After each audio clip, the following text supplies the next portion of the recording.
Imagine this. You wake up one morning and everything is perfect. Not just good. Not just acceptable. Perfect. The room is quiet, flooded with soft golden light. Your body feels rested. Your phone has no bad news. Outside, the world hums with order. No chaos, no demands, no lurking deadlines. You've achieved everything society ever told you to strive for. A stable career, meaningful relationships, a healthy body, a curated inner peace forged through mindfulness apps and therapy jargon. You should be happy. And yet there's a strange stillness inside. Not the kind that soothes, but the kind that unsettles. It's as if something has gone missing, but you can't name it. A kind of phantom pain in your psyche. You glance at the mirror and don't quite recognize the person staring back. Not because you've changed, but because for the first time, you're actually looking. There's no crisis, no tragedy to distract you. Just this unbearable clarity. This is the moment you realize that happiness, the very thing you've been taught to chase, to fight for, to measure your life by, feels eerily hollow when you finally have it. Like climbing a mountain, only to discover it was a mirage, or worse, a loop. Every peak leads back to where you started, slightly more disoriented than before. Why? Why does the moment of arrival often feel more like a disappearance? Why do the richest, most admired, and spiritually enlightened still report a gnawing sense of lack? Why does happiness, when cornered and examined, recoil like something threatened, something exposed? Could it be that happiness as we know it isn't real? Not fake, not non-existent, but misunderstood, deliberately mispackaged. A decoy dressed in emotional glitter, keeping us tethered to illusions that no longer serve us if they ever did. What if you've been sold a concept of happiness that was never meant to fulfill you, but only to keep you functioning, obedient, hopeful, sedated? What if your pursuit of joy was never about your liberation, but your containment? The forbidden truth about happiness isn't just that it's elusive. It's that maybe it should be. That maybe the unease you feel isn't a sign that something's wrong with you, but that something is deeply wrong with what you've been taught to want. Pause. Sit with that. What if contentment is not the climax of your journey, but its most dangerous detour? A soft prison made of warm distractions, noble goals, and synthetic peace. What if this sensation you've called happiness is not your authentic self coming alive, but your deepest truth being slowly silenced? Think about it. Why do we never ask why we want to be happy? Why are we so obsessed with feeling good, with being okay, with finding balance, as if the point of life is to arrive at some sanitized plateau of perpetual calm? Who benefits when you stop asking questions and start optimizing yourself for productivity, relationships, and inner peace, like a machine learning to self-regulate? You weren't born wanting happiness. You were born screaming, grappling with the raw intensity of being, of wanting everything. And then slowly the world trained you to trade your wildness for comfort, your chaos for calm, your truth for approval, your questions for answers wrapped in slogans. Happiness is a choice. Think positive.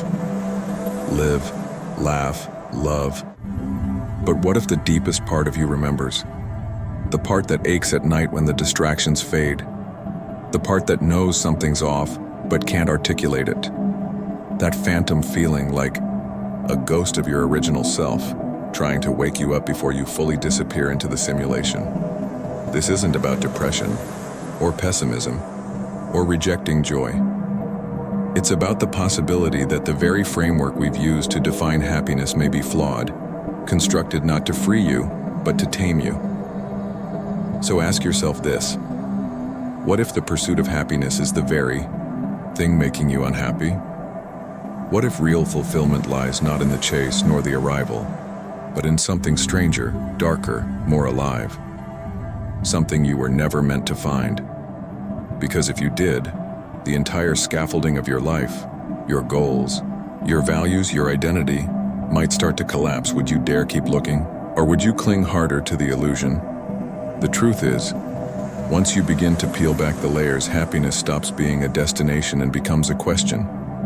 A question so vast, so unsettling, it threatens to rewrite everything. And that's where we go next. To the root, to the hidden machinery beneath our longing, to the why behind our hunger, to the part no one talks about. Not because it's unknown, but because it's forbidden.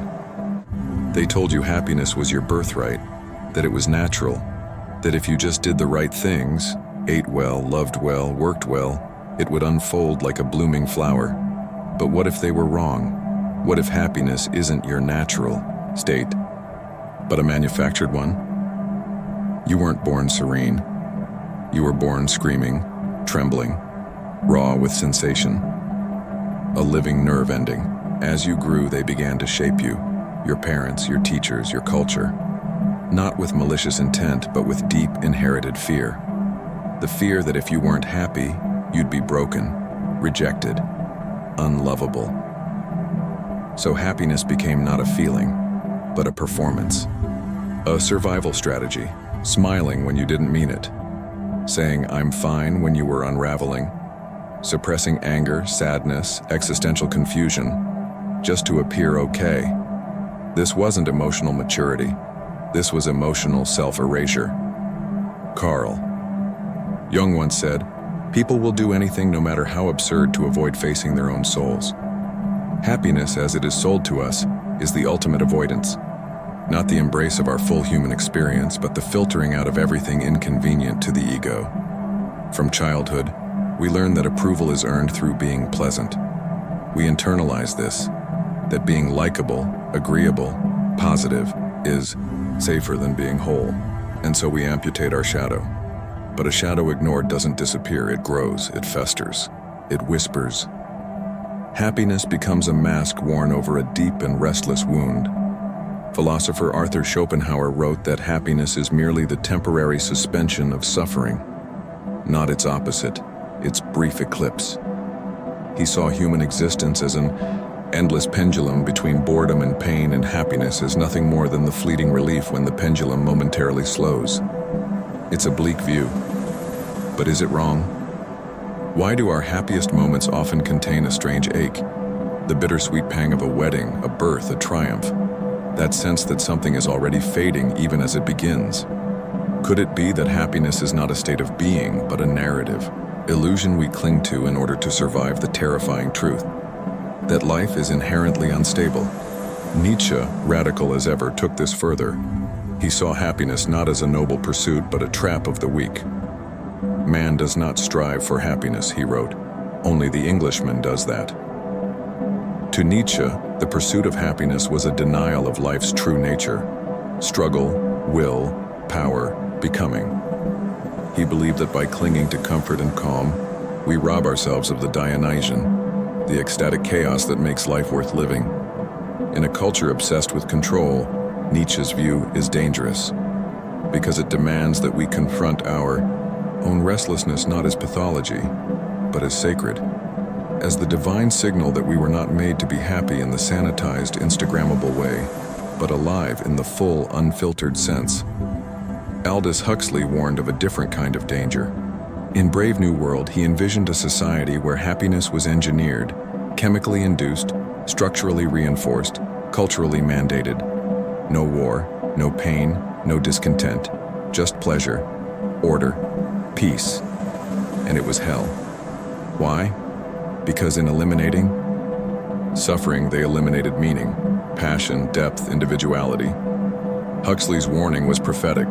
When happiness becomes a product, a policy, a societal imperative, it becomes tyrannical. You are no longer allowed to suffer, to question, to feel. You must be well. You must comply.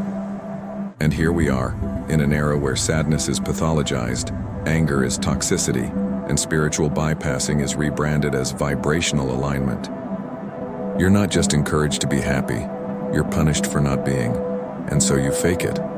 Not because you're a liar, but because you've been conditioned to believe that unhappiness is a moral failure. But the great thinkers never feared unhappiness. They saw it as necessary. Jean-Paul Sartre believed that despair was the price of freedom, that once you realized life had no built-in meaning, no preordained path, The nausea of that freedom would be overwhelming, but also liberating. Only in the absence of external meaning could you create your own. But that process isn't happy. It's terrifying. And that's the forbidden truth.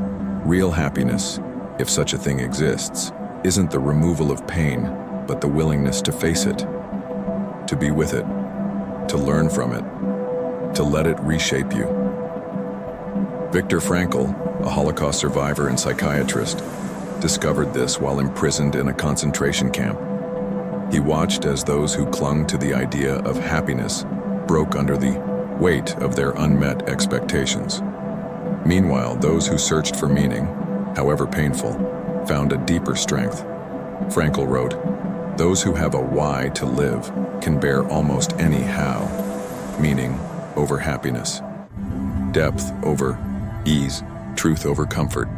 So why don't we pursue meaning instead of happiness? Because meaning demands suffering. It demands ego death. It demands uncertainty. And we have been trained at every level of society to fear those things. Our economic system thrives on your emptiness. If happiness is always just one purchase, one relationship, one retreat away, you will remain a perfect consumer, restless, hopeful, obedient. Our educational system rewards conformity. If questioning the status quo leads to discomfort, and discomfort is unhappy, then rebellion becomes pathology. Nonconformity becomes illness. Even spirituality has been co-opted. Mindfulness, stripped of its radical Buddhist roots, becomes just another way to make workers more productive. Meditation becomes a tool to numb your existential dread, rather than explore it. Happiness has become a leash disguised as liberation. So here you are, restless, aching, ashamed of your discontent, thinking it's your fault, your brokenness, your deficiency. But what if it's none of that? What if the problem isn't you, but the system that taught you to fear your own truth? This is the hidden sickness. Not your sadness, not your anxiety, but the narrative that says those feelings make you unworthy of love, of belonging, of life itself. This sickness is not accidental. It is structural, psychological, philosophical, a labyrinth made of good intentions and silent coercion. And until you see it, you will remain lost, seeking a happiness that was never designed to be found. But if you do see it, if you dare to name it, the walls begin to shake, and that is where we go next. To the consequences. To what happens when a lie is believed long enough to become your identity.